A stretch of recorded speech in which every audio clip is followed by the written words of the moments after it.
Quand on pense à l'aviation, on imagine de grands aéroports, des pistes interminables et des avions qui relient les continents.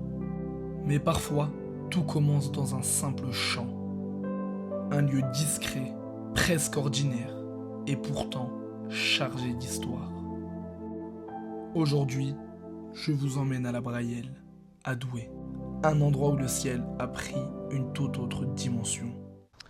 Juste là, tout autour de moi, au début du XXe siècle, Louis Breguet et son frère testaient leur avion pour la première fois.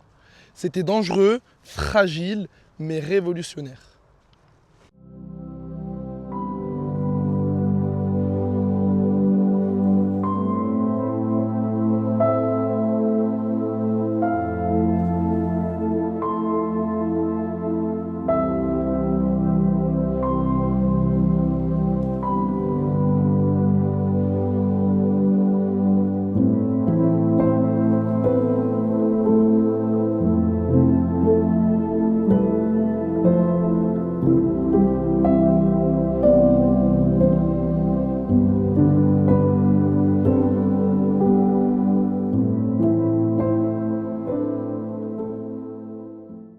Quand on parle des frères Breguet, on parle d'audace. Au début du XXe siècle, Louis Breguet et Jacques Breguet se lancent dans une aventure incertaine, faire voler l'homme. Leurs machines sont fragiles, faites de bois et de toile.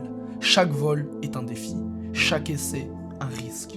À Douai, sur le terrain de l'aéroport de la Brayelle, leurs appareils prennent vie.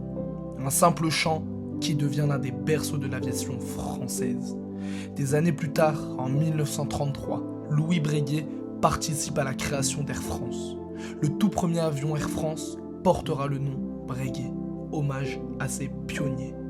À l'époque, les avions sont encore légers et instables, mais grâce à ces hommes, la France prend son envol vers le ciel moderne. Ce qui m'impressionne, c'est que ce lieu n'a pas disparu à cause d'un drame. Il a juste été dépassé par le progrès, par les avancées techniques et technologiques de l'aviation. Et en fait, aujourd'hui, on marche dessus sans le savoir.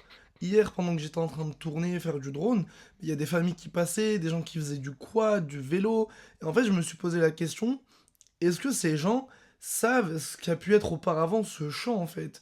On était sur un énorme aéroport, et est-ce que les gens le savent?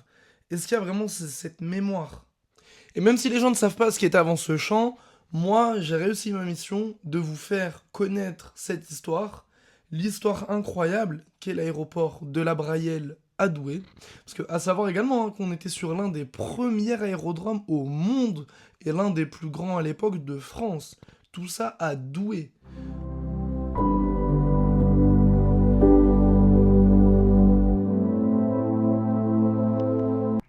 La Brayelle n'est pas juste un ancien aéroport, c'est un souvenir vivant de l'audace humaine.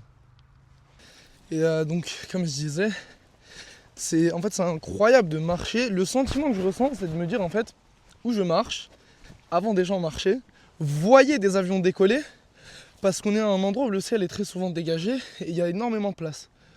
Je sais pas si on va bien voir, mais le champ en fait il est très très grand, mais vraiment grand. Et donc en fait maintenant c'est devenu un champ agricole, etc. Mais avant, sur ces mêmes terres, avaient lieu des meetings de l'aviation, des décollages d'avions, des tests, etc. C'est vraiment fou de se dire que ça existe encore. En tous les cas, j'ai fini mon histoire. Si ça vous a plu, likez, partagez, commentez. Et surtout pour donner de la force, abonnez-vous. Et une prochaine vidéo arrive bientôt.